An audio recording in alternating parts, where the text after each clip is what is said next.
Halo teman-teman semua, selamat datang lagi di Develop Something and Decision Making. Di pertemuan kedua kali ini, kita akan melakukan pengujian hipotesis, di mana dari semua masalah yang sudah kita tentukan sebelumnya, akan kita uji terlebih dahulu dari alternatif-alternatif yang sudah pernah kita buat di pertemuan sebelumnya. Di mana hipotesis sendiri ini itu adalah sebuah dugaan ya yang bersifat sementara dan ataupun juga masalah ya yang nantinya ini akan kita uji kebenarannya. Nah, dalam penulisannya hipotesis itu ada hipotesis awal ya atau hypo yang artinya bawah, di mana di sini ada ambang batas bawah dan tesa itu adalah kebenaran. Ya. Maka di sini berdasarkan kepada kebenaran walaupun diuji secara empiris. Nah, pengujiannya itu ada prosedurnya, ya. Nantinya itu akan menghasilkan sebuah keputusan. Apakah kita harus menerima ataukah menolak? Ya, dalam hal ini itu adalah tentang alternatif penyelesaian masalah. Nah, hipotesis yang baik itu harus menyertakan keterhubungan sesuai dengan fakta, sesuai dengan ilmu. Tadi kita sudah bahas sebelumnya ada kepakaran, bisa diuji, sifatnya sederhana, menerangkan fakta, jelas secara konseptual, mempunyai rujukan yang empiris, ya ada datanya, ada teorinya yang dipakai, spesifik, dapat dihubungkan dengan teknik penelitian yang ada serta berkaitan dengan teori ya sudah sering kita bahas ini.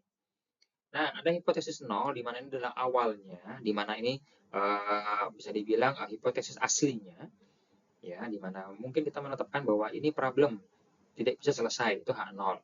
Ini problem bisa kita selesaikan itu HA atau H1. Hipotesis alternatif ya atau hipotesis 1. Nah, di sini ada perbedaan tentang hipotesis penelitian dan hipotesis statistik ya, di mana penelitian ini hubungan positif dan signifikan antara pelatihan dengan kinerja misalnya. Tapi kalau statistik di sini itu uh, ada pembandingnya. Ada yang tidak ada hubungan sama ada yang ada hubungan. Kalau penelitian enggak satu jenis saja. Sudah pasti ada hubungan positif dan signifikan. Tapi kalau statistik kita bisa memilih di antara dua. Bisa tidak ada hubungan atau bisa juga ada hubungan yang positif dan signifikan. Ini perbedaan dari hipotesis penelitian dengan hipotesis statistik. Nah, prosedurnya ini ada banyak macam cara kita dengan menentukan tingkat errornya, mulai dari 1%, 5%, sampai dengan 10%. Ini yang umum kita lakukan.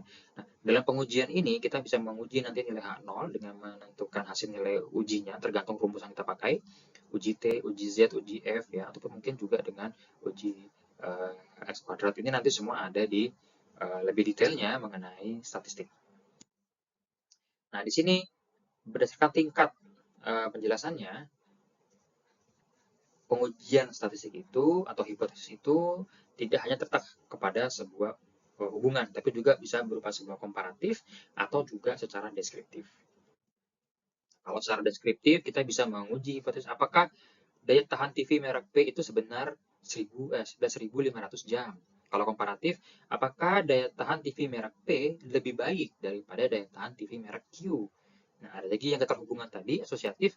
Apakah benar ada hubungan yang positif ya antara stres kerja dan kinerja karyawan. Nah, ini contoh-contoh dari bentuk rumusan hipotesis. Nah, berdasarkan arahnya bisa ada yang to tail ke kanan dan ke kiri, ini artinya sama dengan artinya di mana sama-sama memiliki kemungkinan bisa terjadi, bisa juga tidak terjadi hubungan. Tapi kalau ke kiri ataupun ke kanan itu H0-nya itu harus sama dengan yang kita duga di awal. H0-nya bergerak ke kiri atau H0-nya mengatakan pasti tidak ada hubungan, maka alternatifnya adalah memiliki hubungan.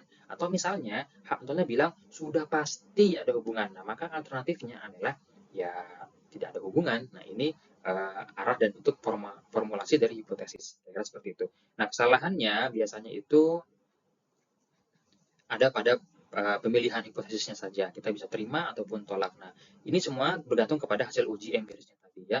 Bisa menggunakan uji T, uji F, dan sebagainya. Nah, yang perlu kita ketahui bahwa seandainya H0 benar dan hasil pengujian H0 juga benar, maka ini harusnya kita pilih H0 karena bernilai benar secara logika matematiknya. Nah, kalau seandainya sesuai dengan teorinya itu H0-nya itu benar, tapi diuji ternyata yang benar adalah H1-nya, kalau kita secara teori misalnya ada hubungan antara stres dengan kinerja, tapi kita uji ternyata tidak ada hubungan, maka ini tidak bisa diambil. Kira-kira seperti itu. Kalau semuanya benar, baru bisa kita ambil. Demikian untuk pertemuan kali ini. Terima kasih dan sampai jumpa di pertemuan berikutnya.